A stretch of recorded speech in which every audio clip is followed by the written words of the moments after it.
নমস্কাৰ সকলোলৈ মোৰ বিজয়া ব্লগ চেনেলটিলৈ মই বিজয়াই সকলোকে আন্তৰিকতাৰে স্বাগতম জনাইছো। আশা কৰো আপোনালোক সকলো ভালে আছে। আজি খোৱাৰ পৰা আৰম্ভ কৰিছো ভিডিঅটো। পুৱা অফিচলৈ গ'ল আৰু ময়ো খাই মেলি যাব লাগিব, গতিকে ঠাণ্ডা ভাত কেইটামান আছিলে পানী ঢালি খাই আহিলো কামৰ জেগালৈ। আৰু এয়া দুপৰীয়া আকৌ অফিচত খালো আজি মেগী।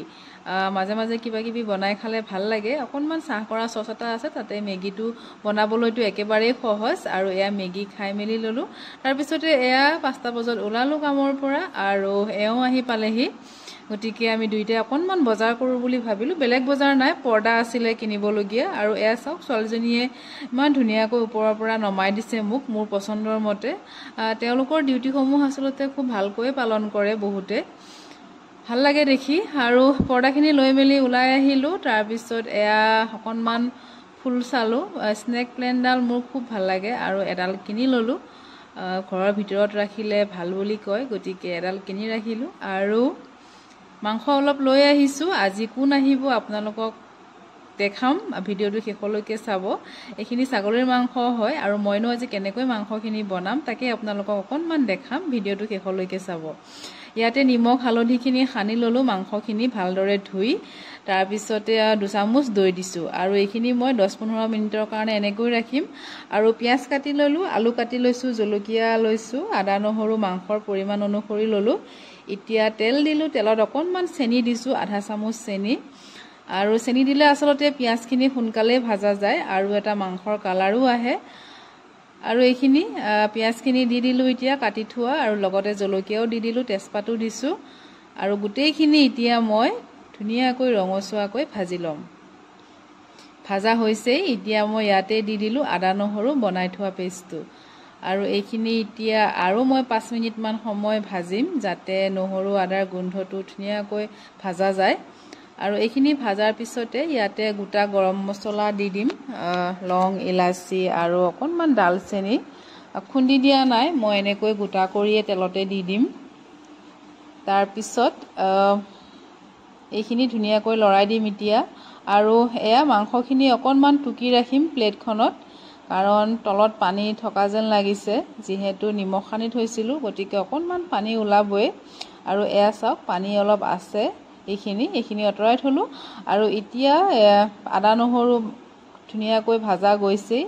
আৰু এতিয়া মাংস আৰু আলুখিনি ইয়াতে দি দিম।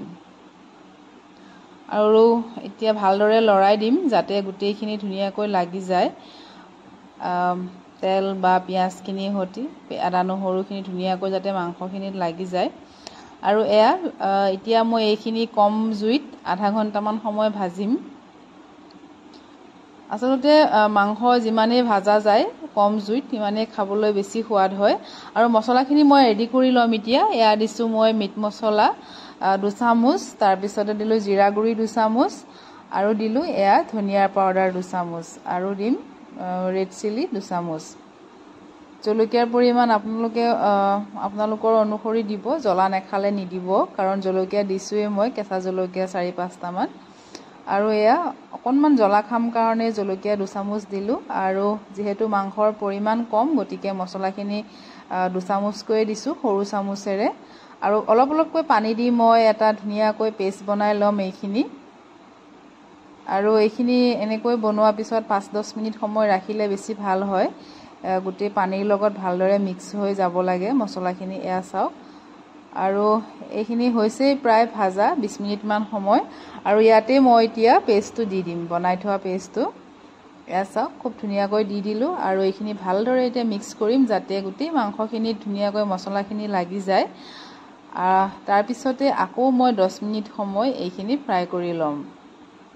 আপোনালোকে গৰম পানী দিলে বেছি ভাল হয়। মাংসখিনি ভাজা হৈছে আৰু ইয়াতে পানী দিব লাগিব। আৰু 5 মিনিটমান ভাজাৰ পিছতে মই পানী অকণমান গৰমাই থৈছোঁ, কুহুমীয়া কৰি থৈছোঁ। আৰু ইয়াতে এতিয়া এয়া পানী দি দিছোঁ মই 2 গিলাচ, সৰু গিলাচৰে 2 গিলাচ দিছোঁ। যিহেতু অকণমান জোল কৰি খালে ভাল লাগে ছাগলীৰ মাংস। আৰু এয়া উতলিব আৰম্ভ কৰিলেই, যিহেতু অকণমান কুহুমীয়া গৰম পানী দিছোঁ। আৰু এইখিনি মই 10 মিনিটমান সময় উতলিব দিম, তাৰপিছতে মাংসৰ তৰকাৰী ৰেডি হৈ যাব। আৰু নমোৱাৰ আগে আগে এটা বস্তু দিম, সেইটো আপোনালোকে চাই থাকিব।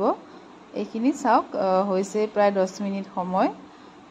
উতলাৰ নমাব পৰা হৈছে লাহে লাহে এয়া পানীখিনিও অলপমান শুক গ'ল আৰু ইফালে মই পটল কাটি দিছো এফাল এফালকৈ ভাজিছো একেবাৰে সিম্পল কৰি নিমখ আৰু হালধি খানি এনেকেও কেতিয়াবা সিম্পল কৰি খাই ভাল লাগে পটল ভাজি আৰু মাংসৰ ৰেচিপিটো কেনেকুৱা পাইছে আপোনালোকে জনাবলৈ নাপাহৰিব আৰু যদি ভিডিঅ'সমূহ চাই মোৰ ভাল লাগে প্লিজ মোৰ চেনেলটো সাবস্ক্ৰাইব কৰিব আৰু এয়া চাওক শেষত মই নমোৱাৰ সময়ত দিলো জালুকৰ গুড়ি 1 চামুচ দিছো জালুকৰ গুড়ি আৰু এয়া হৈ গ'ল মাংসৰ আঞ্জা ৰেডি হৈ গ'ল খাবলৈ আৰু এটা বিলাহী পুৰিছো আৰু এয়া চাওক হৈ গ'ল তৰকাৰী আৰু সকলোকে ভাত বাঢ়ি দিলো আৰু এয়া খাইছে আৰু আমি ইয়া তলতে বহিছো আমি মানে এয়া মোৰ বুৱাৰী ভাই বুৱাৰী আহিছে ভাইটি আহিছে আগতেও আহিছে তাই ভিডিঅ' কৰা হোৱা নাই গতিকে আজি এনেকৈ অকনমান ৰাখি থৈ দিলো ধন্যবাদ সকলোকে ভিডিঅ'টো চোৱাৰ বাবে আকৌ লগ পাম নতুন ভিডিঅ' এটাৰে ধন্যবাদ